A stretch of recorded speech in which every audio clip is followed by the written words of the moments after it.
Nightcast. Stephen Lloyd Gilbreth brings you the current news from the world today and how it relates to Bible prophecy. Understanding the end-time events leading to the peaceful world tomorrow. Ladies and gentlemen, Stephen Lloyd Gilbreth. Greetings, friends, and welcome to this November 24th, 2013 edition of Nightcast. In the news tonight, wow, there's a lot of news. We cover almost all of the horses tonight. We'll be covering let's put our chart up at the beginning just for a moment. We'll be covering the white horse tonight. The Pope's in the news with some stories today about the supposed Apostle Peter. There's also news today regarding the bones of St. John the Baptist. There's a red horse in the news. Lots of stories related to war and rumors of war. And there's news and we'll tell you what's coming up next after that. We're going to start, though, with the red horse, with war and rumors of wars, and get some of those stories kind of out of the way, because those are every day. Every day there's war going on. We'll get to the story with the Pope a little later on, and we have the news, everybody, that's buzzing, the buzz news. We've got plenty of stories tonight regarding the quote-unquote peace accord or peace agreement, the nuclear agreement with Iran. What a story that is. And everybody, we video from everybody tonight, including Prime Minister Netanyahu, Secretary of State John Kerry, President Obama, the leaders out of England, the leaders out of the EU, the Iranian foreign minister. Lots of video on Iran tonight. So we've got that story. But first, let's cover a few things quickly that are happening around the world in the way of the red horse upset. It's also the fourth seal in one sense, because one of the terms that Jesus Christ used to describe the activities of the various horses, the first four seals of Revelation. Let's put that chart back up for just a moment. One of the terms he used for the fourth seal, as you see at the bottom, if you can read that small, we got to revise this slide, but at the bottom of the fourth column over, where there's a pale green color and it says pale, which means that's what Revelation depicts as a pale horse for the fourth seal, whose rider is named Death, alongside whom Hades, hell, the grave rides. And the three terms Christ used that the gospel writers wrote up to describe what the activities of this horse are: loimos, for pestilence, disease epidemics, the plagues of Egypt; seismos, for seismic activity, commotions in the air, such as gale force winds of all kinds. We've seen that in the news in the past couple of weeks. People still trying to recover from a lot of that. Upset weather even is covered under that because of commotions in the air, and we're having some of that here in the United States. 5 people at least have already been killed from this winter storm that's blowing across the country. But the third term Jesus Christ used was tarike, meaning trouble. Now, not your great trouble, not the mega trouble that is the fifth seal of Revelation, the Great Tribulation, but trouble, a prelude kind of trouble that the English-Greek lexicons define as troubled water, both literally and figuratively. And in the figurative sense, they explain it as mobs and sedition. And so what's happening right now in the Ukraine can be covered, can fall under both the fourth seal, the pale horse for tarike, mobs, seditions, and the red horse, wars and rumors of war, even when it's civil type war within your own country.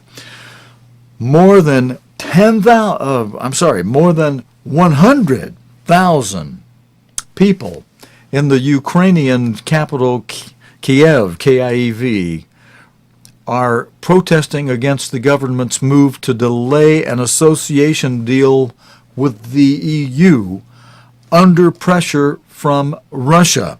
Opposition leaders joined the protest, said to be the largest since the Orange Revolution in 2004. Police fired tear gas as protesters tried to break through a cordon around government buildings. Let's move to Ukraine now, where it's thought more than 100,000 people have taken part in a demonstration and march in the capital, Kiev. Well, they've been protesting against the government's decision to scrap an agreement with the European Union. Well, let's look at these live shots now from Kiev. It's pretty dark, but some demonstrators are still out on the streets, as we can see. It all looks relatively calm now, but earlier there were reports of clashes on the streets. Both police and demonstrators are reported to have used tear gas. Well, the government announced last week that it was pulling out of a deal on closer ties, saying that it couldn't afford to break relations with its powerful neighbour, Russia. And friends, we have more video related to that same story in the... The crowd, as you see, fills up the aptly named European Square, a sea of flags from the different political movements. This is the largest opposition gathering since Viktor Yanukovych became president 3 years ago, and one of the largest crowds since the 2004 Orange Revolution. This week, in fact, marks the beginning of the Orange Revolution 9 years ago, a fact that is not lost on many people here. They say they would like to see a second Orange Revolution because they feel betrayed by Viktor Yanukovych because he decided at the last minute not to sign an agreement with the EU in Vilnius, Lithuania. And friends, Afghan President Karzai has said he will sign a security deal between Afghan elders and the U.S. only once U.S. American forces have brought peace to the country. The Assembly of Elders, some 2,000 of them known as the Loya Jirga, voted in favor of the pact which would enable thousands of American troops to remain in the country after 2014. Karen Allen reports from Kabul. After days of behind-closed-doors discussions, it seems that the majority of members of the Council of Elders appear to be at odds with President Hamid Karzai. They want a security pact to be signed before the end of this year. President Karzai wants a delay. It's an important document because it sets the terms by which US troops are able to remain in Afghanistan beyond 2014. It also opens the gates to billions of US dollars of aid to Afghanistan. But President Karzai wants a delay, and today in an impassioned speech he said the reason he wanted the delay beyond the elections, which are due in April next year, was to secure the US commitment to making sure elections are peaceful in Afghanistan. He also wanted their commitment in case it goes to a second round. But the Americans have said the deal needs to be signed before the end of this year in order for them to be able to plan to get troops in place beyond 2014 and to be able to, without a deal, they could simply walk away.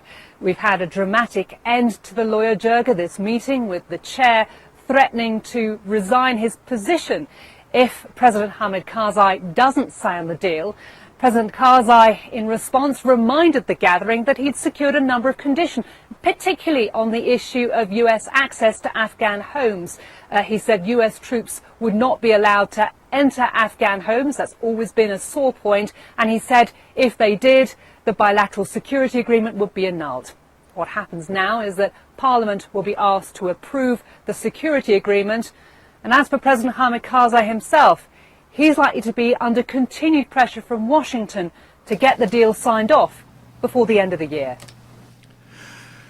And friends, in our next story, it's not exactly front page news. We had to dig for this one, and it's not even video. It's just, I just have a picture here of a Slovak neo-Nazi who won election in Banska Bystricav. Ultra-nationalist Marion Kotleba was not expected to win the regional poll, is the caption under the picture. Let's bring his picture forward for you while I read this story to you. A right-wing extremist has been elected regional governor of Banska Bystricav in central Slovakia.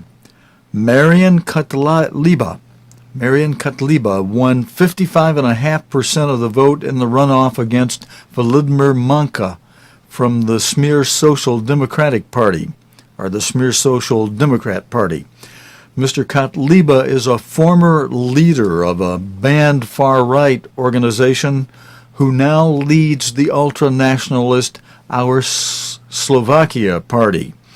He has previously organized marches against Slovakia's Roma minority. The now banned neo-Nazi party, which Mr. Kotleba formerly led, had expressed sympathy for the Nazi puppet state, which ruled Slovakia during World War II. The former teacher has called for Slovakia to withdraw from NATO, which has which his party branded as a terrorist organization. Of Slovakia's other 7 regions, 6 were won by Social Democrats, the party of the Prime Minister Robert Fico, according to the Associated Press. And in other stories related to the Red Horse War and rumors of war and elections of new government officials and so on, tight security is in place for elections in Honduras to choose a president, MPs, and local mayors. Opinion polls point to a close presidential race between the 2 main candidates, conservative Juan Orlando Hernandez and the former First Lady Castro. Will Grant reports from a polling station in the locale. So far, voting in this poor neighbourhood of Tegucigalpa called Las Delicias has gone off reasonably smoothly. Certainly security is tight, but one would expect that with 30,000 police officers and military personnel deployed to polling stations like this one. What we have heard are some localised allegations of fraud, suggestions that there has been vote rigging going on in some of these polling stations, or that people have been trying to buy votes with basic goods such as rice and beans. Now, while these are just isolated examples, the fear is that they may be taking place elsewhere in Honduras, and that the election observers are going to have a tough time in showing that this election has been fully free and fair. Either way, by the end of voting, it should become clear whether or not Honduras has its first female president in the former First Lady, Xiomara Castro, or if there's continuity with the National Party and its candidate, Juan Orlando Hernandez, the former head of the National Congress, who now vying to take over the most powerful position in the country. And friends, before we go to the video from today's news related to the nuclear accord with Iran, I want to play you just the first portion of a news report from Thursday that I played in Thursday night, played in full on Thursday night's report, news report Thursday night. But former Secretary of State Will Schultz, I was just trying to see if I said that right, the former US Secretary of State George P. Schultz said to the BBC that the Iranians are good at smiling, encouraging you on, and then cutting your throat, he said. Now that reminds me of a Bible verse that says, faithful are the wounds of a friend, but the guy that smiles in your face and stabs you in your back, well, he's not your friend. And this is what essentially Mr. Schultz is describing as the character, and certainly he would know. And it's a shame and too bad that our current Secretary of State and our current government leaders in the United States are not looking to the elder statesmen with years of experience from the past.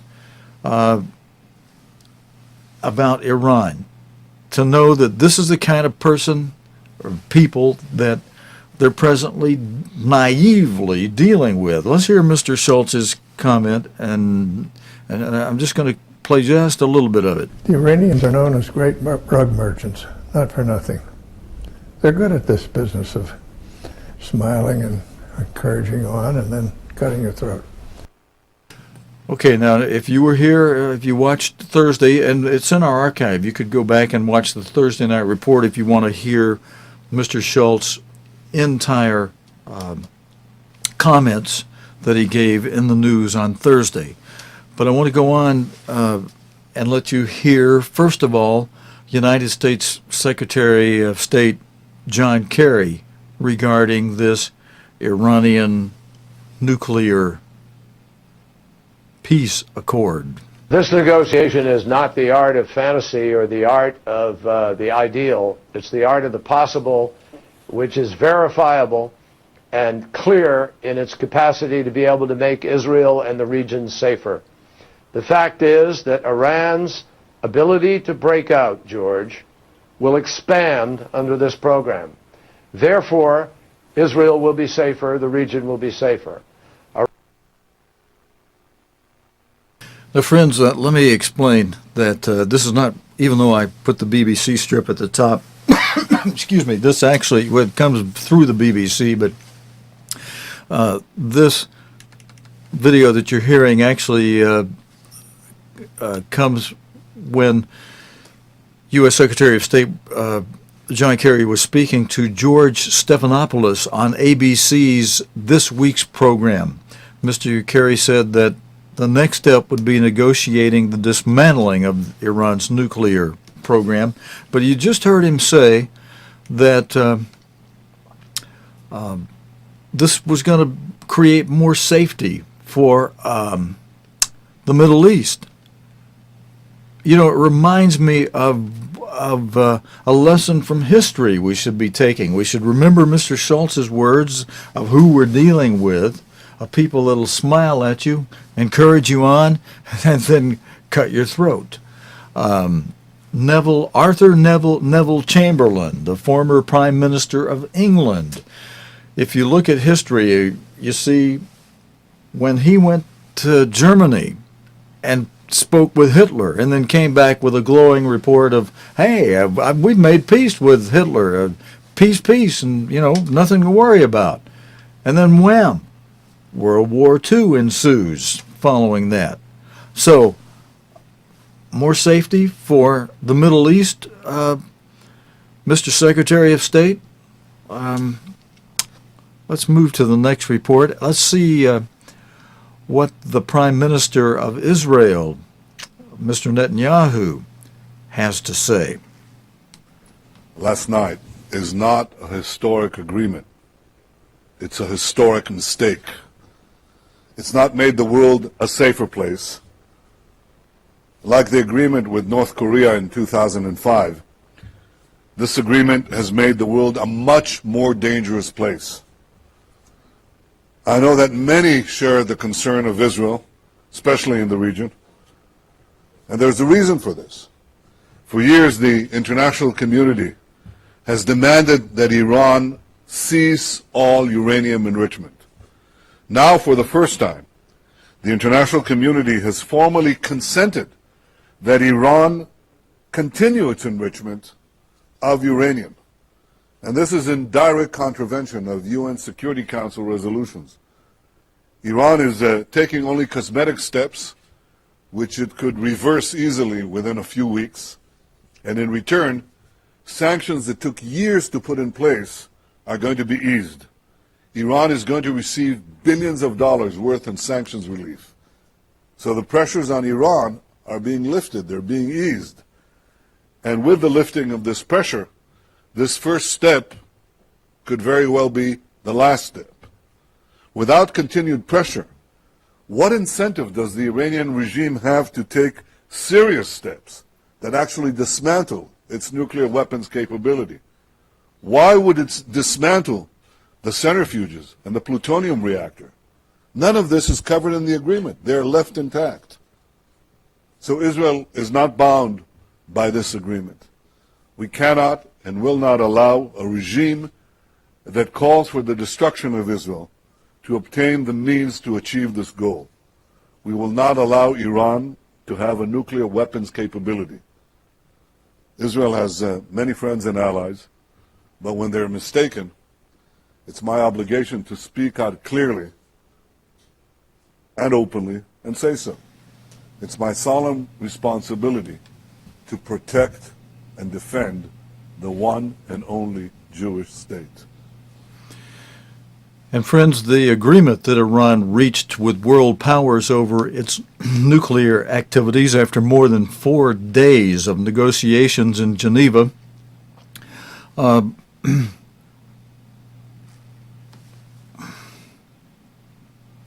well, I lost my train of thought on there, and it wasn't exactly an express train to begin with on that one. But in our next video, in a televised address, the Iranian President Hassan Rouhani has welcomed the deal. Now remember what Mr. Schultz told us about the kind of people we're dealing with. They'll smile at you and encourage you on your way and then cut your throat. Oh, yeah, now, Mr. Rouhani, he likes this deal because they're getting more than $7 billion of their money that was sanctioned and tied up in sanctions released. And he's welcoming this deal. Yeah, we get our money released to us. And he's saying that the country, but listen to what he says. Now listen to what he says, and I also want you to listen to what the Iranian foreign minister says. You know, you're hearing all these glowing things in the liberal news about what a wonderful deal this was and how it took 6 months of secret deals behind the scenes to pull all this together, you know. Well, Iran's laughing their heads off at us as they head for the bank with their $7 billion. And as you heard Mr. Netanyahu explain, the deal, the agreement is not a complete agreement. There's still more negotiations during the next 6 months that have to go. They're kind of feeling their way through this. Meanwhile, they're letting the Iranians have a good hunk of that sanction money, which they happily receive, while they've made no real firm commitment to do anything. But listen to what they say. They're saying they had the right to continue its uranium enrichment program. That's what they're getting out of this deal. They get their sanctions, and they have a right to continue their uranium enrichment program. Listen, hear this, direct from their new president, Hassan Rouhani.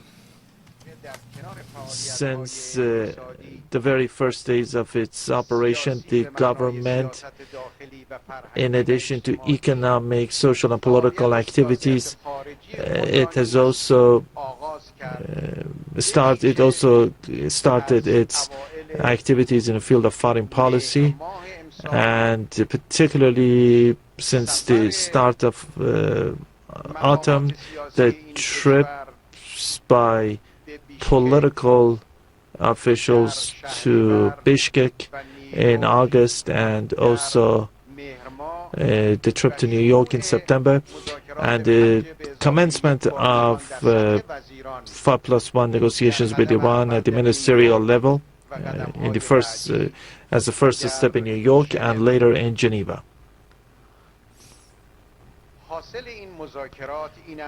The outcome of these negotiations is that the 5+1, or in other words, the world powers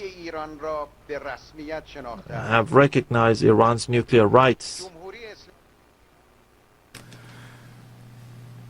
Friends, I'm pausing because I want to be sure you heard that and get that. His take on this is that the world powers have recognized Iran's right to nuclear power.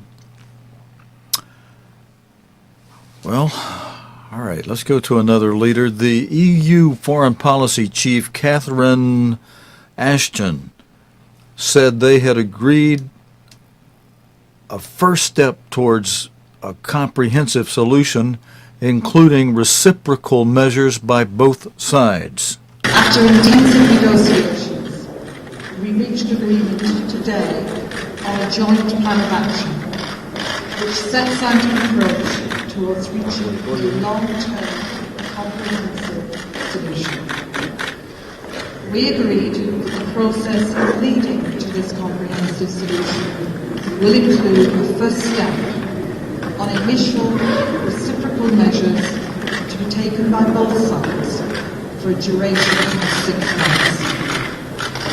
We also share a strong commitment to negotiate a final comprehensive solution. Okay, that audio is a little bit hard to hear in that report, but if you go, friends, if you want to go back to our archive and hear any of this tonight's news again, it'll be there, including Mr. Rouhani's talk, where you could go back and listen to him again say how in September he went to New York. This was not something that just happened during the last 4 days. This has been going on for some time before Geneva, trying to work out what they worked out. But what they worked out is not all that hot, really. Iran and 6 world powers meeting in Geneva have reached a deal on Tehran's nuclear program, so say the news reports. And this is what their foreign minister says. Here's the lead for this. Negotiators from the UK, US, Russia, China, France, and Germany want Iran to stop enriching uranium in return for a loosening of sanctions. But get the take on this by Iranian Foreign Minister Mohammad Javad Zarif. He said he was confident we can move forward. This is only the first step. Now just listen. There's not one word he says where we're going to stop enriching our uranium. We're going to let you see all our stuff and just we're going to stop all that. No, he just says this is a move forward. This is only the first step. Listen to exactly what he says. He's saying that we're going to get our sanction money back, and then from there we'll negotiate further. I tell you, our leaders, all of them, they should have listened to the former Secretary of State, Mr. Schultz, who knows that they'll smile at you, they'll encourage you on your way, and whoosh, they'll cut your throat. And Mr. Netanyahu is wise to it all. He says this deal, which is no deal really, except we're giving you your sanction money, a lot of it, in exchange for you smiling at us for a while until you decide, hey, we got the money in the bank now, we've got our bombs made, and now we'll talk about it. We got a bomb. And so we're not getting rid of our stuff. You bomb us, now we'll bomb you, because during the delay and the stall and all this messing around where you thought we were hunky-dory good guys, we got our bomb finished off. And you heard Mr. Netanyahu say, this was a mistake. And the Iranian foreign minister, if you listen in between the lines, you'll hear they haven't made any deal. They haven't committed themselves to anything. Listen carefully. I believe it is important that we all of us see the opportunity to end an unnecessary crisis and open new horizons based on respect for the rights of Iranian people and removal of any doubts about the exclusively peaceful nature of Iran's nuclear program. These have been and will remain our objective, and I'm confident that through cooperation we can move forward. This is only a first step. It's an important achievement, but this is a first step. We need to work together based on the same principles on which we started, principles of equal footing, mutual respect, and common benefit, so that we can put an end to this unnecessary and rather sad chapter. Did you get it, friends? He didn't promise a thing. He just wants to put an end to a sad chapter of you guys having kept our money in sanctions, and we want you to see. Now, here's the smile. We want you to see that, you know, we were just doing all this for peaceful purposes while they put their bomb together and then get equal footing. And then equal footing is going to say, you got bombs, we got bombs. And since you got bombs, equal footing says we keep our bombs now that we've finally got them made. I mean, we're talking down the road. He said this is just the first step. Wait till we get to try to get to step 2 and step 3 after they got their money. I mean, it's like, ha. I wish I had a recording of that female comedian. What's that woman's name? Who can laugh so hilariously. Phyllis Diller. I think that would be the one that Mr. Netanyahu would say, thumbs up, Stephen. Somebody's getting the point here. This was a terrible mistake. Not a small mistake, a terrible mistake that has been worked out over a period of many months, as you'll hear Mike Wooldridge reveal in this next report.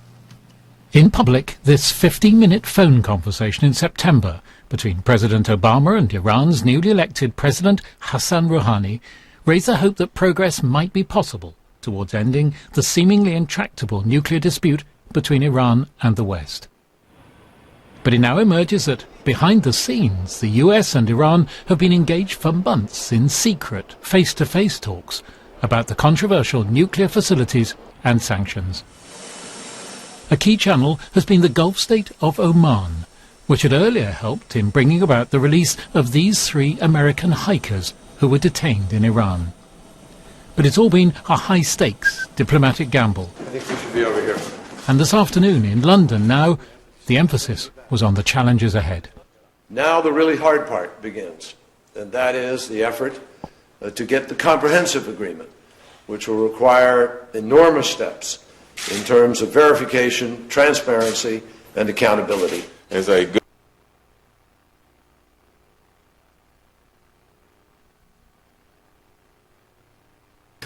Friends, I'm going to let the British Foreign Minister speak, but I just wanted you to notice something there that I just noticed. Just before this started, the microphone and the cameras were on, and United States Secretary of State Kerry, for some reason, wanted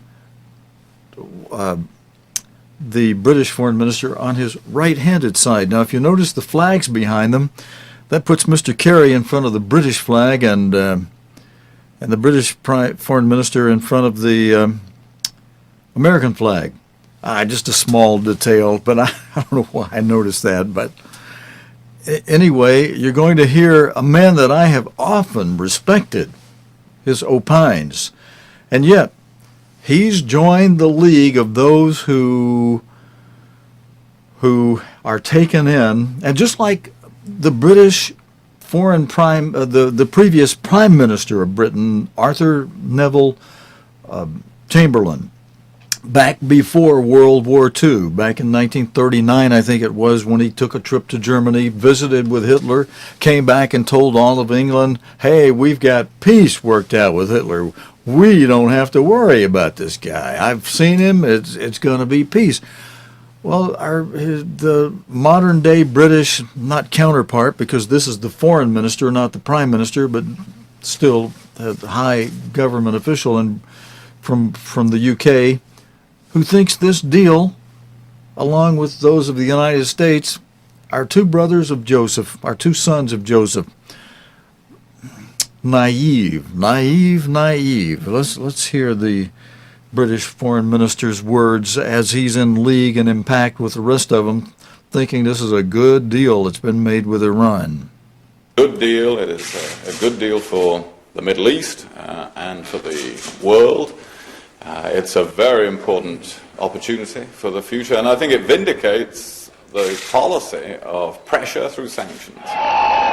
But it was an important part of Mr. Rouhani's election platform that his government would ease the lives of Iranians in its first 100 days. Almost on target, he's now claiming that's what the Geneva deal will deliver. Through implementing this agreement, the regime of sanctions will be broken whether others like it or not. Cracks have been made in the sanctions regime. There is another task, convincing the skeptics that Iran will not end up still potentially able to produce nuclear weapons. Israel's not alone. Saudi Arabia and most of Iran's Arab neighbours are uneasy too. To pull it off may require even more intense diplomacy. Mike Wooldridge, BBC News. Thank you, Mike. Now, friends, let's turn. I've got more video on Iran. We go an hour on Sunday evening's program, by the way, since we're off on Thursday. We often do an hour program tonight. There's a lot of news. I've got more video related to this thing in Iran, but let's pause for a little bit and cover some things from other parts of the world. Egypt has ordered the Turkish ambassador to leave the country and announced a downgrading of diplomatic ties. The move is in protest at Turkey's support for the ousted Egyptian President Mohamed Morsi. Turkey has downgraded its diplomatic relations with Cairo in response.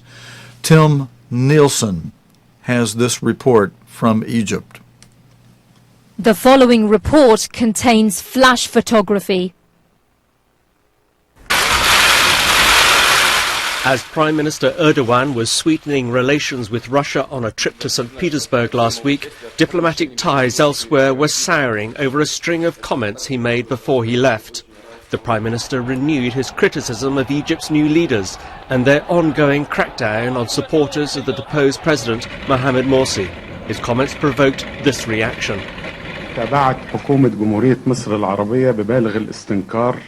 This is a new episode in a string of statements that reflect an unacceptable determination to challenge the will of the great Egyptian people. The statements show fabrications, a bending of realities, and a forgery of truths. On Saturday, Cairo expelled Turkey's ambassador and downgraded its diplomatic ties with the country. The relationship has been tense since the ousting of President Morsi on July the 3rd. Shortly after that, Prime Minister Erdogan infuriated Cairo by calling the military's action a coup. Then, in August, Turkey and Egypt recalled their ambassadors after Turkey condemned the government's crackdown on pro-Morsi protesters. A few weeks on, Turkey's ambassador returned. But Egypt's envoy stayed at home, and now it looks like he won't return to Ankara anytime soon. Turkey has made it clear that he's no longer welcome. We are taking the same attitude to Egypt's ambassador to Ankara as they have taken to ours. Our attitude is not against Egyptian people, but the coup makers. We are on the side of democratic struggles in the world. Both countries will remain represented in each other's capitals by embassies headed by a chargé d'affaires. Tim Nielsen, BBC News. Friends, also from Egypt, human rights groups in Egypt have condemned a new law restricting public protest, which has been signed by the interim president, Adli Mansour. The law bans protest without prior police notification. Many believe the new legislation is aimed mainly at supporters of the now banned Muslim Brotherhood and the ousted President Mohamed Morsi. The BBC's Orla Gorin reports from Cairo. Demanding a better constitution in downtown Cairo. Egypt has become a nation of protesters, airing their grievances on the streets. Many here oppose any attempt to silence their voices. People should have the liberty to protest. If they're talking about democracy, then this is false democracy if they abolish demonstration, the right to demonstrate. These women are demanding greater equality and more political representation. The freedom to come out and demonstrate like this has been hard fought and hard won. It's one of the key changes since the revolution of 2011 that swept away Hosni Mubarak. but the fear is the new protest law could put a stop to all this. For a start, there's the definition of a protest. That's any public gathering of more than 10 people. Organisers have to give 3 working days' notice, and a demonstration can be banned if it threatens public order. If a protest is not peaceful, police can use tear gas, water cannon, birdshot and rubber bullets. And if protesters use guns, they can respond proportionately. Demonstrators can face prison terms of more than 7 years for carrying a firearm or even a firework. Human rights groups fear the law gives the security forces the green light for a violent crackdown. It's absolute power. They can use firearms, they can use shotgun pellets against peaceful protesters, and also the law grants the Ministry of Interior the right to cancel the protest or to postpone it. As the law was announced, supporters of the ousted Islamist President Mohamed Morsi were on the streets. Many believe the new restrictions are aimed at stifling their regular protests at his removal. People Power has defined the new Egypt, spelling the end for 2 presidents in 3 years. But human rights campaigners say this law is an attempt to return to the repression of the past. Orla Gearan, BBC News, Cairo. Friends, on our next story, we go to the first seal on the chart from the seals of the book of Revelation for a story related to the Pope today. The Pope has put on public display 9 tiny fragments of bone, which he says may belong to St. Peter the first, well, who they claim to be the first pope. Now, I was just looking through Acts during that last news story, and you'll see that the Apostle Paul was sent to Rome, but nowhere in the book of Acts do you see Peter being sent to Rome. And the book of Romans, which follows Acts, all throughout the book of Romans, you never see Peter having been addressed, and you see a people that haven't heard the word of Christianity. And so if Peter had been in Rome before Paul went there, certainly the Romans would have known about Christianity from Peter, and Paul would certainly have addressed Peter in the book, but didn't happen. And what some believe, as I believe, is the more accurate thing. You know, there was a Peter, a Simon Magus, who was called Peter, who tried to buy the Holy Spirit and was really put down for it. And he was in Rome. And the bones that were found, if they belong to a Peter, they probably are the bones of this Simon Magus, who was the real first pope of the Roman Catholic Church. I know some of you aren't going to like me for saying that, but if you really study your encyclopedias and your history, you'll find out that's the more likely thing. But the fragments of these bones were placed in a case on the altar during an open-air mass in St. Peter's Square. Here's David Wiley with this report on this from Rome. Pope Francis prayed in front of the purported remains of his saintly predecessor during an open-air mass marking the end of the Catholic Church's Year of Faith.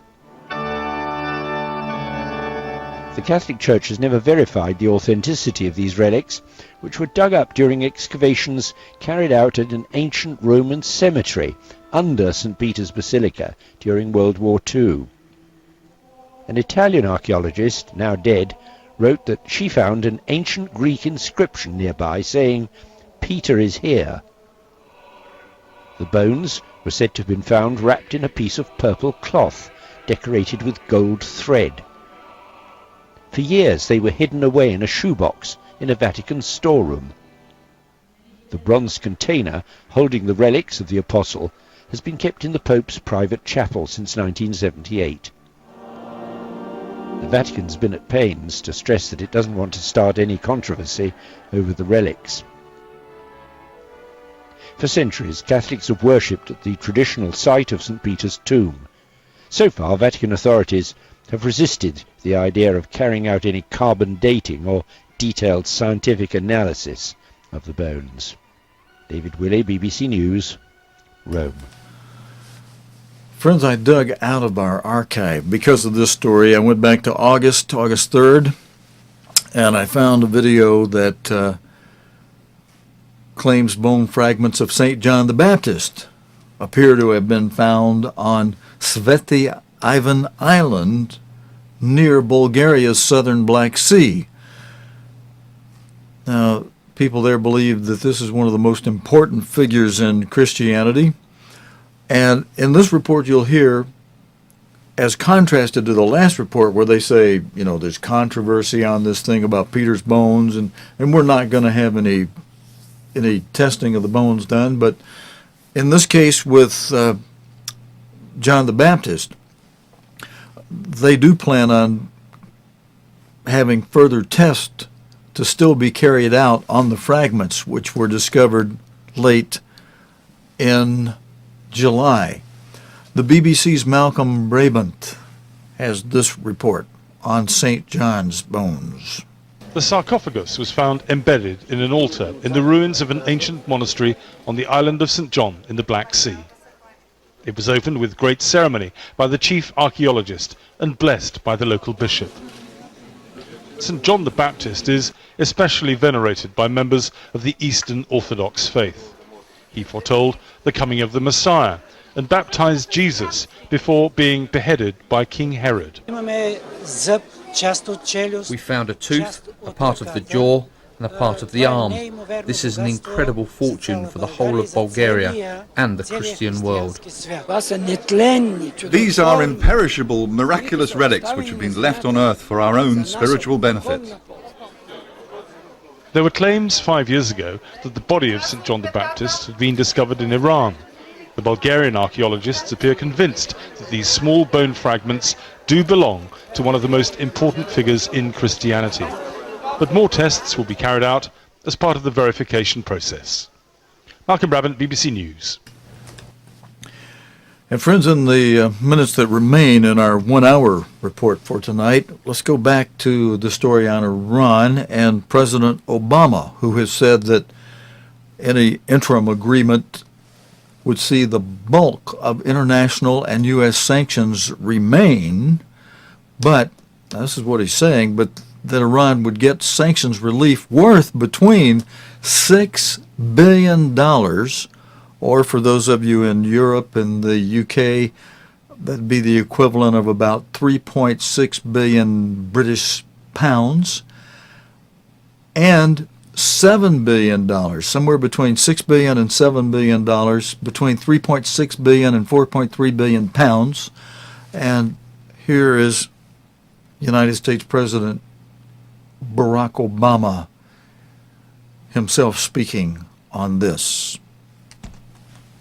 As I've said many times, my strong preference is to resolve this issue peacefully, and we've extended the hand of diplomacy.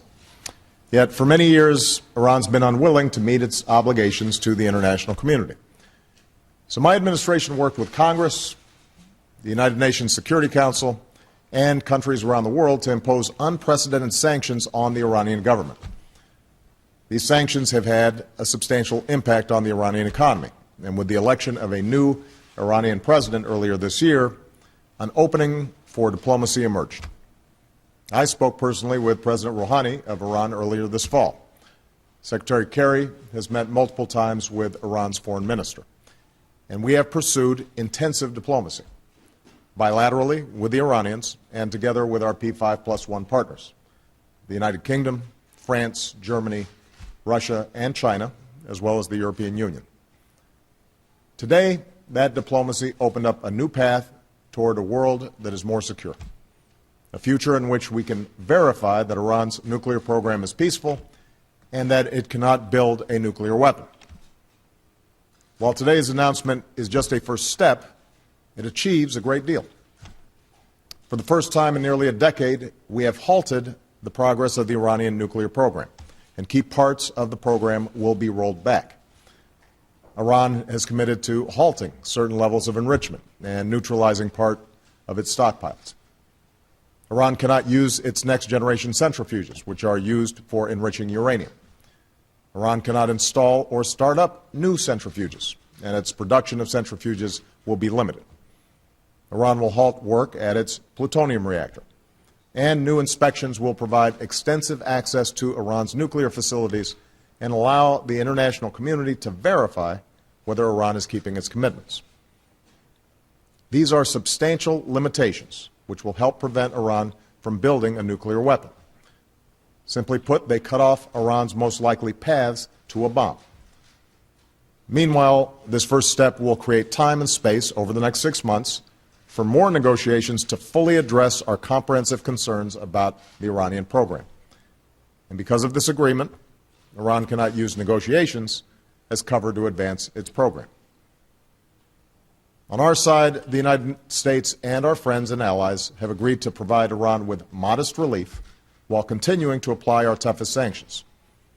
We will refrain from imposing new sanctions, and we will allow the Iranian government access to a portion of the revenue that they have been denied through sanctions. But the broader architecture of sanctions will remain in place, and we will continue to enforce them vigorously. And if Iran does not fully meet its commitments during this 6-month phase, we will turn off the relief and ratchet up the pressure. Over the next 6 months, we will work to negotiate a comprehensive solution. We approach these negotiations with a basic understanding.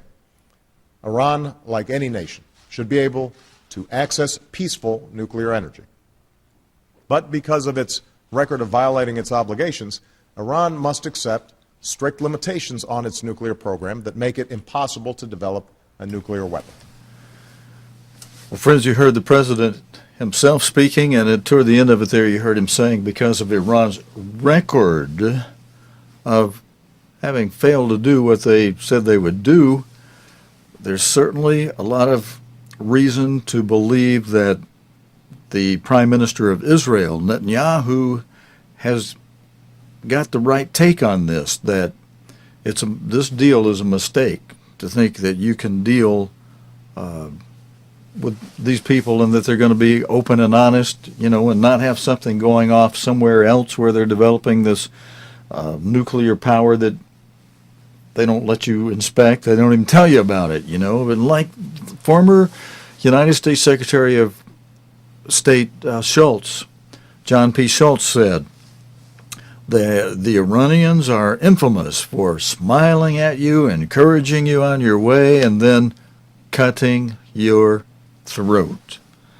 All right, a couple of stories to finish with. This next one's kind of a very, very sad one. But it's part of the news we should be aware of. And brethren, as we pray, friends and brethren, some of you are from my church, so I refer to you as brethren. When we're told by Jesus Christ and asked and given the model prayer and how to pray, we're encouraged to pray, Thy kingdom come. There are certain things and we're encouraged and instructed to watch world news and be praying about it. And certain things, certain events in the news certainly make it easier to pray that part of the model prayer that says, Dear God, great God, Thy kingdom come. In this next video report, you'll hear about more than 11,000 children who've been killed in the Syrian conflict, including hundreds targeted by snipers, according to the first major study of casualty figures. A report by the Oxford Research Group think tank says summary executions and torture have also been used against infants. Lise Doucette reports. It's no place for a child. This northern area of Aleppo is where the most Syrian children have died. In a war where the youngest aren't just caught in crossfire. They're targeted, even tortured. This report is an effort to establish how and where Syria's children are dying. The vast majority, it says, were killed by bombs or shells in their own neighborhood. But many were singled out. 389 cases of sniper fire, 764 summary executions, and it found 112 recorded deaths by torture. Some were just infants, but most were teenage boys. The report says they're at greatest risk. They're out in the streets more, and they're old enough to fight. The report stresses these figures are incomplete. Access is impossible in some areas, but it still highlights the horrors. Children are targeted because it destroys a community, it destroys a family. When you know your child has been tortured, has been murdered, has been brutalised, you lose the will to live. So many parents have said to me when we've spoken to them, we wish it was us, we don't want to live anymore, we don't want to continue. The world took notice during the chemical weapons attacks in the Damascus suburbs in August, but it didn't stop the war, this war on childhood. And every day, families flee to neighbours like Lebanon. Children account for half of the refugees. They're safer here, but still suffering from trauma and displacement. Across this region, Syria's children face an uncertain future. This report is also a plea to all sides in this conflict to spare the most vulnerable. And it calls for the threat of prosecutions against those who continue to commit the worst of atrocities in a war that just keeps getting worse. Lise Doucette, BBC News, Beirut. Friends, I'm just going to make mention of the next story and kind of skip over it. The King of Thailand just turned 83 years old, and he's been reigning in Thailand for a long time, I think over 50 years, and he's someone that my friend Aaron Dean would well know. But in our closing story, which we just have time for this one more here, thousands of opposition supporters have been holding a nationwide day of protest in Venezuela. They've marched against President Nicolas Maduro, who was recently given special powers to rule by decree for a year. The BBC's Irene Caselli reports from the Venezuelan capital, Caracas. The turnout was modest, but the feelings were strong. Many said they'd had enough. There is no milk, there is no bread flour, there is no sugar, there are olives, there are raisins, but there is no milk. I've been looking for milk for a month and a half. I am against the Enabling Act that has been shamelessly given to him, and I will stay in the street as much as I can because I'm fighting for my children, for my family, here in the street. This march comes after a few politically charged days. After occupying stores that were selling at inflated prices, the president was granted special powers. The opposition says this was nothing but a power grab ahead of local elections in December. The night before the march, 2 members of the opposition were arrested. Protesters worry the government requested special powers to silence them.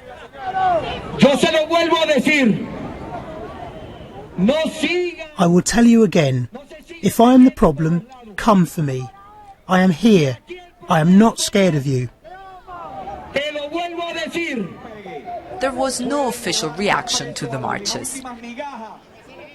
After slashing prices, President Nicolas Maduro received the popular boost he needed to secure December's local elections. On Saturday, he celebrated his 51st birthday, but it may not be his only reason to celebrate, at least for now. Irene Caselli, BBC World News, Caracas. Friends, that's all the time we have for this Sunday night 1 hour report. Thanks for joining me, God willing, and the creek don't rise. We'll be back again tomorrow night, Monday evening, with a regular half-hour edition of news related to the Bible and prophecy here on Nightcast. Until next time, your host, Stephen Lloyd Gilbreth, saying, so long, friends. You have been watching Nightcast with Stephen Lloyd Gilpith. Nightcast can be seen Sunday through Thursday nights here on cogtv.org. Tonight's program is also available anytime on demand in the cogtv.org video archive.